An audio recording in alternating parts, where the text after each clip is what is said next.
السلام ورحمۃ اللہ وبرکاتہ۔ محترم سامعین اور ناظرین، ہمارا یہ ٹاپک ہے، ہمارا موضوع ہے اصول حدیث۔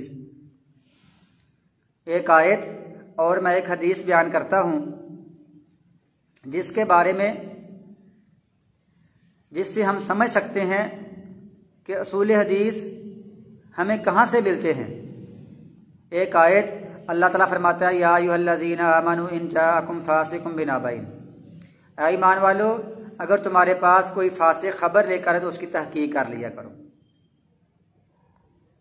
اور دوسری حدیث ہے کہ مغیرہ بن شعبہ رضی اللہ تعالیٰ عنہ نے یہ بیان کیا کہ اللہ کے نبی نے فرمایا، اگر کوئی کسی عورت کے پیٹ کا بچہ ضائع کر دے تو اس کے ذمے ایک غلام یا لونڈی آزاد کرنا یا اس کو دینا ہے، اس کا جرمانہ ہے، اس کا کفارہ ہے، اس کی دیت ہے۔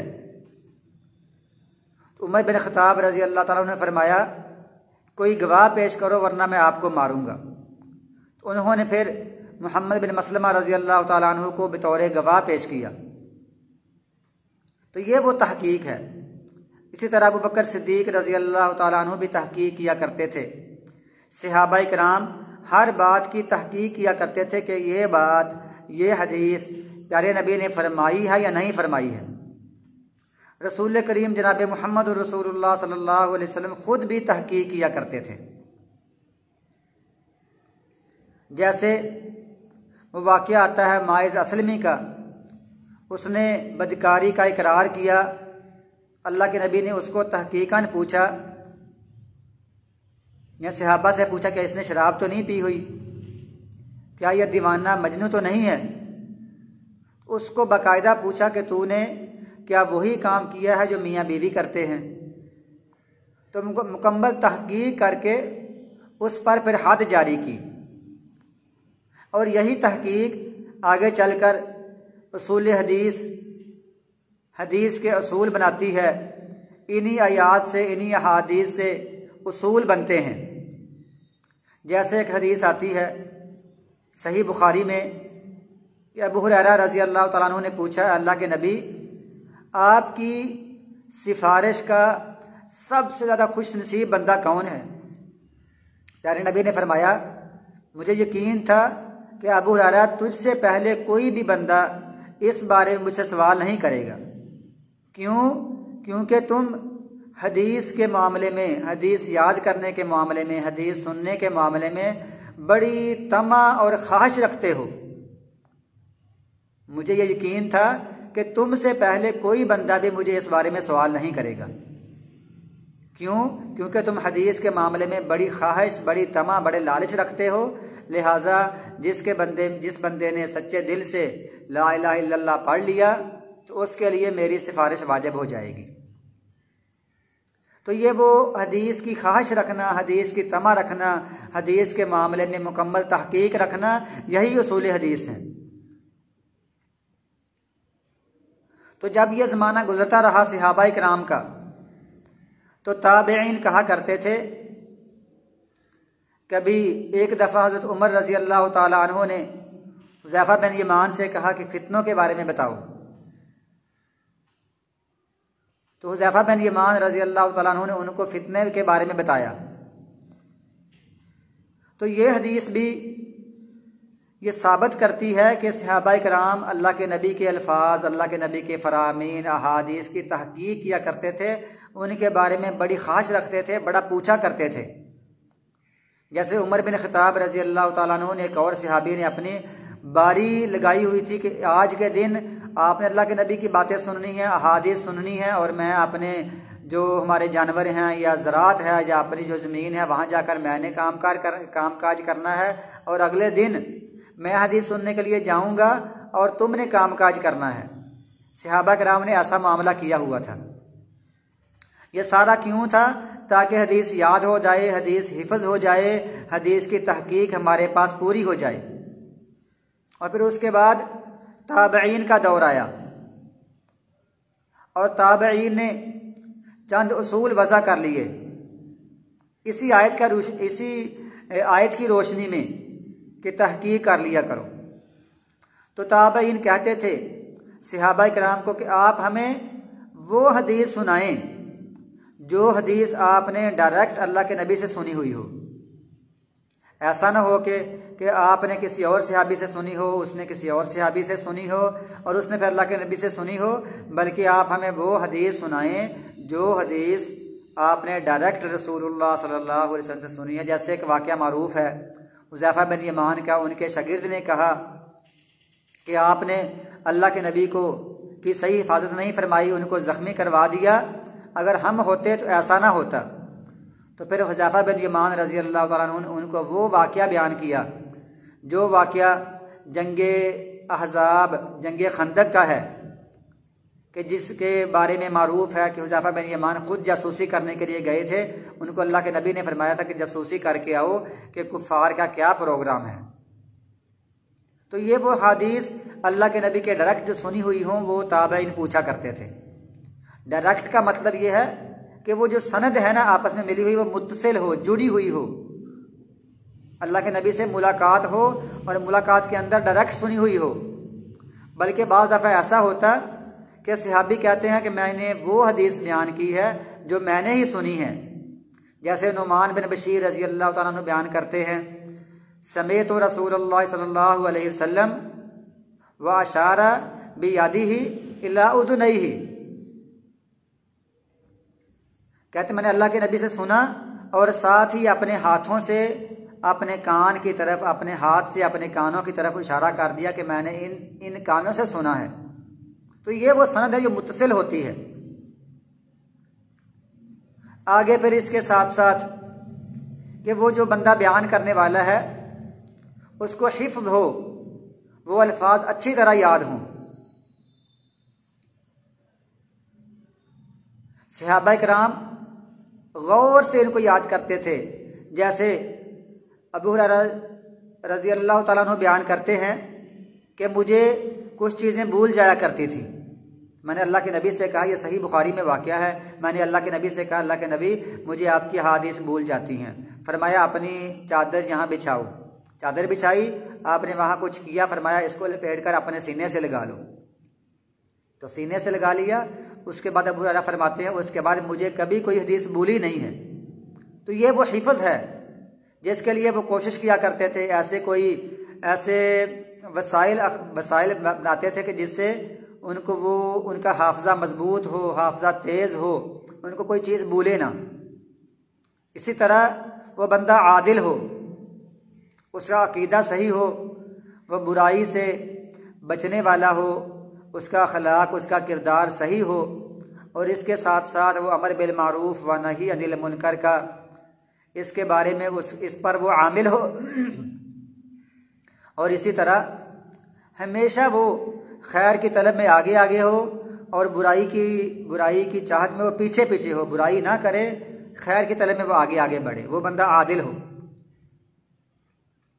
تو یہ ساری جو چیزیں ہیں یہ حدیث سے لی جاتی ہیں. جیسے وہ بندہ جس نے یہ اعتراض کیا تھا، ذوالخویسرہ نے فرمایا تھا، اس نے کہا تھا اللہ کے نبی انصاف کرو، آپ انصاف نہیں کر رہے. اب یہ بندہ ذوالخویسرہ اب یہ عادل کیسے ہو سکتا ہے؟ وہ بندہ کیسے عادل ہے جو بندہ اللہ کے نبی پر الزام لگا رہا ہے کہ تم انصاف کرو؟ آپ نے فرمایا اللہ تعالیٰ نے مجھے امانت دار بنا کر بھیجا ہے، مجھے اپنی امانت دے کر بھیجا ہے، اور تم مجھے امین نہیں سمجھتے، امانت دار نہیں سمجھتے، تو یہ بندہ عادل نہیں ہے. تو یہ شرطیں اصول حدیث ہم حدیث سے لیتے ہیں، قرآن پاک سے لیتے ہیں. آگے پھر جیسے جیسے تبع تابعین آئے، بعد میں محدثین آئے، جیسے سند لمبی ہوتی رہی، ایسے ایسے ہی معاملہ بنتا رہا.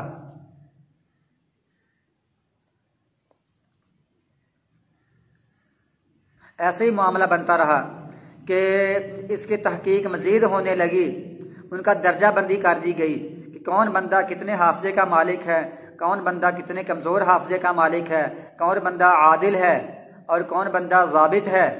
اسی طرح کس بندے کا اخلاق کردار اچھا ہے، اس کا عقیدہ اچھا ہے، یہ جھوٹ تو نہیں بولتا، یہ خیانت تو نہیں کرتا، اور یہ جب حدیث سنتا ہے، کلاس میں بیٹھتا ہے تو یہ غفلت تو نہیں کرتا، سستی تو نہیں کرتا.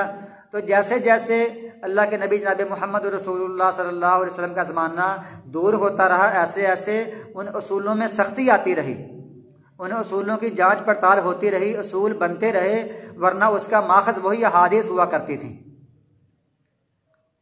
تو میں آج آپ کے سامنے اصول حدیث کی چند اصطلاحات بیان کرتا ہوں کہ وہ اصطلاحات احادیث سے لی ہوئی تھی، لیکن وقت کے ساتھ ساتھ اس کے الفاظ میں اور ان کے باقاعدہ اس کی اصطلاحیں بن گئیں۔ مثلا ہم کسی حدیث کو صحیح کہتے ہیں، کسی کو حسن کہتے ہیں، کسی کو ضعیف کہتے ہیں، پھر ایک اصول ہے مسند کہنے کا، کسی کو پھر معضل کہنے کا۔ اس کے بعد میں انشاءاللہ تشریح کروں گا اگلے لیکچروں میں کہ صحیح کسے کہتے ہیں، ضعیف کسے کہتے ہیں، حسن کسے کہتے ہیں، مسند کسے کہتے ہیں، معضل کسے کہتے ہیں، منقطع کسے کہتے ہیں، معلق کسے کہتے ہیں، مرسل کسے کہتے ہیں، یہ ساری اصول۔ اسی طرح مرفوع حدیث ہوتی ہے، اس طرح معن ہوتی ہے کہ بندہ عن سے روایت کرتا ہے، اسی طرح تدلیس ہوتی ہے، ایک روایت شاذ ہوتی ہے، ایک روایت منکر ہوتی ہے، ایک روایت محفوظ ہوتی ہے، ایک روایت مثلا مرفوع ہوتی ہے، محفوظ ہوتی ہے، منکر ہوتی ہے، اسی طرح معلول ہوتی ہے۔ پھر بعض دفعہ یہ ہوتی ہیں متابعات اور اس کے شواہد ہوتے ہیں، اور پھر بعض دفعہ ایک بندہ سیکھا ہے اس کی زیادتی ہوتی ہے، سیکھا مطلب مضبوط راوی، اچھا راوی، وہ الفاظ کچھ زیادہ بیان کرتا ہے۔ اسی طرح کوئی حدیث مفرد ہوتی ہے، کوئی مضطرب ہوتی ہے، کوئی بعض دفعہ کوئی کلام ہوتا ہے وہ مدرج ہوتا ہے۔ اور مدرج کیا ہے کہ وہ راوی کا حدیث بیان کرتے ہوئے اپنے الفاظ میں اس کی کوئی تشریح کر دینا۔ اس کی انشاءاللہ تعالی میں بعد میں بحث کروں گا اگلے کسی لیکچر میں۔ اسی طرح کچھ احادیث موضوع ہوتی ہیں، کچھ مقلوب ہوتی ہیں۔ مقلوب کیا ہوتی ہے کہ الفاظ کو الٹ دیا گیا تھا، الفاظ اور تھے لیکن راوی کی غفلت یا سستی کی وجہ سے یا اس کو سمجھ نہ آئی تو الفاظ کو الٹ کر دیا گیا۔ اس کے بھی انشاءاللہ تعالی آگے اس کی تشریح کی جائے گی۔ اسی طرح یہ ہوتا ہے کہ فلاں بندے نے جب اس سے سنا تو کس کیفیت میں سنا تھا۔ اسی طرح پھر یہ کہتے ہیں کہ جب یہ بندہ بیان کر رہا ہے تو اس میں اور جس اللہ کے نبی کے تک یہ جو درمیان میں راوی ہیں، سند ہے، اگر یہ راوی کم ہے تو کہتے ہیں اس کی جو سند ہے یہ عالی ہے، اگر راوی زیادہ ہیں کہتے ہیں یہ سند نازل ہے، اس میں راوی زیادہ ہے، واسطے زیادہ ہے۔ جتنے وہ راوی کم ہوں گے اتنی اس میں تقویت ہوگی، اس میں قوت ہوگی۔ لیکن پھر بعض دفعہ یہ بھی ہوتا ہے کہ کسی حدیث میں کسی سند میں راوی کم ہے لیکن وہ راوی عادل اور ضابط نہیں ہے، اور دوسری طرف راوی تو زیادہ ہیں، اس کی اللہ کے نبی تک واسطے 8-9 ہیں، لیکن وہ سارے کے سارے عادل ضابط ہیں اور سند متصل ہے اور اس میں کوئی کمزوری بھی نہیں ہے، وہ شاذ بھی نہیں ہے۔ تو یہ ساری اس کے جو اصول ہیں وضع کردے ہیں، اس کی اصطلاحات بنی ہوئی ہیں۔ اسی طرح ہم کسی حدیث کو مشہور کہتے ہیں، کسی حدیث کو ہم مستفیض کہتے ہیں، کسی کو غریب کہتے ہیں، کسی کو عزیز کہتے ہیں۔ یہ ساری کچھ سند کے بارے میں بحث ہوتی ہے، کچھ متن کے بارے میں بحث ہوتی ہے۔ راوی سے بیان کر کے اللہ کے نبی تک یہ سند ہے، آگے پہ پیارے نبی کا جو فرمان ہوتا ہے یہ متن ہوتا ہے۔ بلکہ صحابہ کرام کے دور میں اس بارے میں قریباً 200 علوم وضع ہو چکے تھے، 200 علوم وجود میں آ چکے تھے، اور پھر بعد میں کتابیں لکھی گئیں، کتابیں ہر موضوع پر لوگوں نے مختلف کتابیں لکھی۔ اسی طرح کوئی ناسخ منسوخ کا مسئلہ ہوتا ہے، ایک حدیث ناسخ ہوتی ہے، ایک حدیث منسوخ ہوتی ہے۔ اسی طرح راجع مرجوع کا مسئلہ ہے، افضل اور غیر افضل کا مسئلہ ہے، جائز کا مسئلہ ہے اور افضل کا مسئلہ ہے۔ اسی طرح بعض دفعہ یہ ہوتی ہے کہ ہم یہ چیک کریں کہ صحابہ کرام کو ہم نے ان کی پہچان کرنی ہے، کہ بعض دفعہ ایک نام کے کئی صحابی ہوتے ہیں، جیسے کوئی اگر حدیث میں آ جائے عبداللہ تو ہم یہ چیک کریں گے یہ عبداللہ بن مسعود ہیں یا عبداللہ بن عمر ہیں یا عبداللہ بن عباس ہیں یا عبداللہ بن عمر بن عاص ہیں یا عبداللہ بن عباس ہیں۔ اور یہ سارے صحابہ کرام کی معرفت۔ اور بعض دفعہ ایسے ہوتا ہے کہ وہ کنیت سے معروف ہوتے ہیں لیکن ان کا نام معروف نہیں ہوتا ہے، الاسماء الکنا، کنیتیں، ان کے القاب، مثلا ابو بکر صدیق رضی اللہ تعالی عنہ،